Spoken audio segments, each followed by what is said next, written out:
किसान भाइयों, आपका स्वागत है अपने चैनल एग्रीकल्चर खेती किसानी पर। मेरा नाम है अविनाश। दोस्तों, आज की वीडियो में हम बात करेंगे मूली की फसल में लगने वाले कीट स्टिप्ड फ्ली बेटल के बारे में, जो कि एक बहुत ही खतरनाक कीट है। ये हमारे मूली की फसल को पूरा बर्बाद कर देता है। इसको हम किस प्रकार से कंट्रोल कर सकते हैं और ये किस प्रकार से हमारे फसल को नुकसान पहुंचाता है। तो दोस्तों, आप वीडियो को एंड तक जरूर देखें और अगर आपको जानकारी अच्छी लगे तो वीडियो को लाइक और चैनल को सब्सक्राइब भी जरूर कर दें। चलिए वीडियो को स्टार्ट करते हैं। दोस्तों, जब भी हम गर्मियों के सीजन में मूली की खेती करते हैं तो हमारे मूली की फसल में कीटों का प्रकोप बहुत ही ज्यादा देखने को मिलता है। इनमें से एक कीट स्टिप्ड फ्ली बेटल से हमें सबसे ज्यादा नुकसान होता है। एक कीट हमें मूली के साथ साथ फूल गोभी और पत्ता गोभी में भी देखने को मिलता है, पर स्टिप्ड फ्ली बेटल से सबसे ज्यादा नुकसान हमें मूली की खेती में दिखाई देता है। ये हमारे मूली के पत्तों और फल दोनों को ही नुकसान पहुंचाता है और इसे कंट्रोल करने में भी हमें बहुत परेशानी होती है।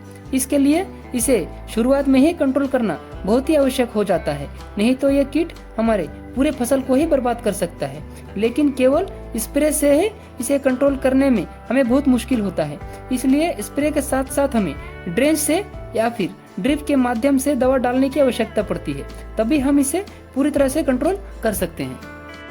किसान भाइयों, स्टिप्ड फ्ली बेटल बहुत ही छोटे कीट होते हैं। ये हमारे मूली के पत्तों को खाकर छल्ली कर देते हैं और इनके जो मादा कीट होते हैं वो जमीन में ही अंडे देती है, जो कि पौधे के रूट में चली जाती है, जिनसे जब लार्वा बनता है तब ये हमारे मूली को मिट्टी के अंदर से खाकर खराब कर देती है और फिर इन लार्वा से प्यूपा और फिर प्यूपा से अडल्ट बीटल बनते हैं, जो कि फिर से हमारे पत्तों को खाकर खराब कर देते हैं। इसलिए इनकी लाइफ साइकिल को खत्म करना बहुत ही जरूरी होता है।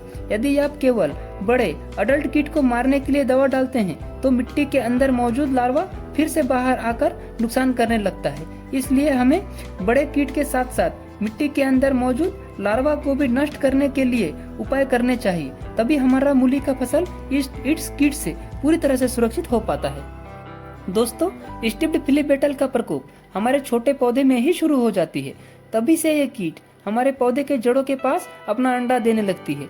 इसलिए आपको जब भी एक कीट अपने खेत में दिखे, आप इसे कंट्रोल करने के लिए कीटनाशक का छिड़काव कर दे, तभी हम इसके लाइफ साइकिल को रोक पाएंगे। नहीं तो एक बार यदि ये अंडे देती है, फिर इसे कंट्रोल करने में हमें ज्यादा परेशानी होने लगती है। किसान भाइयों, अडल्ट कीट को नष्ट करने के लिए आप धानुका कंपनी की सुपर किलर का इस्तेमाल कर सकते हैं, जिसमें साइफरमेथ्रिन 10% होता है। इसे 25 ml प्रति टंकी में मिलाकर छिड़काव कर सकते हैं, या फिर आप सिजेंटा कंपनी की कराटे, जिसमें लैम्डा साइहलोथ्रिन 5% इसी होता है, इसे 25 ml प्रति टंकी में मिलाकर छिड़काव कर सकते हैं। इन दोनों दवाओं को आप बदल बदल कर भी इस्तेमाल कर सकते हैं। एक स्प्रे में सुपर किलर और 2-3 दिनों के बाद कराटे। अगर आप 2 स्प्रे कर देंगे तो इस कीट को आसानी से कंट्रोल कर सकेंगे और हमारा पौधा भी सुरक्षित हो जाएगा। किसान भाइयों, जैसा कि मैंने पहले ही बोला था, इसके अडल्ट और लार्वा दोनों को ही नष्ट करना जरूरी है, नहीं तो इसे पूरी तरह समाप्त करने में हमें परेशानी होगी। इसके लार्वा मूली को खाकर खराब कर देंगे, जो कि हमें ऊपर से पता भी नहीं चल पाएगा। जब हम मूली को मिट्टी से बाहर निकालेंगे तब हमें पता चल पाएगा। तब तक हमारा बहुत ज्यादा नुकसान हो चुका होगा, क्योंकि खराब क्वालिटी की मूली की मार्केट में हमें रेट भी अच्छा नहीं मिल पाएगा। इसलिए दोस्तों, लार्वा को नष्ट करने के लिए हमें स्प्रे के साथ साथ ड्रिप से लगाए हैं तो ड्रिप के माध्यम से या फिर जड़ों के पास ड्रेंच के माध्यम से दवा डालने की आवश्यकता होती है।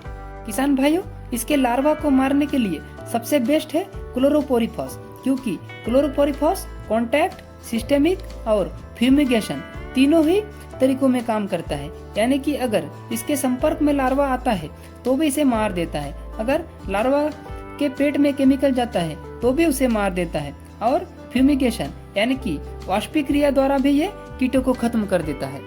मार्केट में हमें बहुत सी कंपनियों की क्लोरोपोरिफॉस मिल जाती है, आप कोई सा भी इस्तेमाल कर सकते हैं। यदि आप ड्रिप में लगाए हैं तो 1 लीटर प्रति एकड़ के हिसाब से ड्रिप के माध्यम से डाल सकते हैं।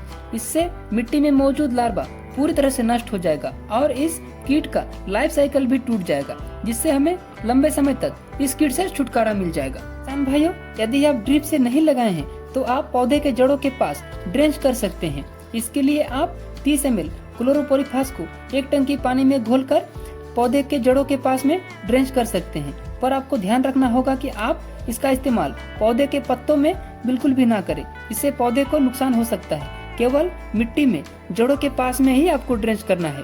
ज्यादा छोटे पौधे में भी आप ड्रेंच ना करें, इससे पत्तों पे दवा लगने का खतरा बना रहता है। यदि ड्रिप से हो तो कोई दिक्कत नहीं है, ड्रिप से आप कितना भी छोटा पौधे में चला सकते हैं। यदि आपको ड्रेंच में देना है तो कम से कम आपके मूली के नीचे छोटा छोटा जब मूली दिखने लगे तभी आप ड्रेंच के माध्यम से दें। तब तक आप स्प्रे में साइफरमेथ्रिन या फिर लैम्ब्डा साइक्लोथ्रिन का इस्तेमाल करते रहें।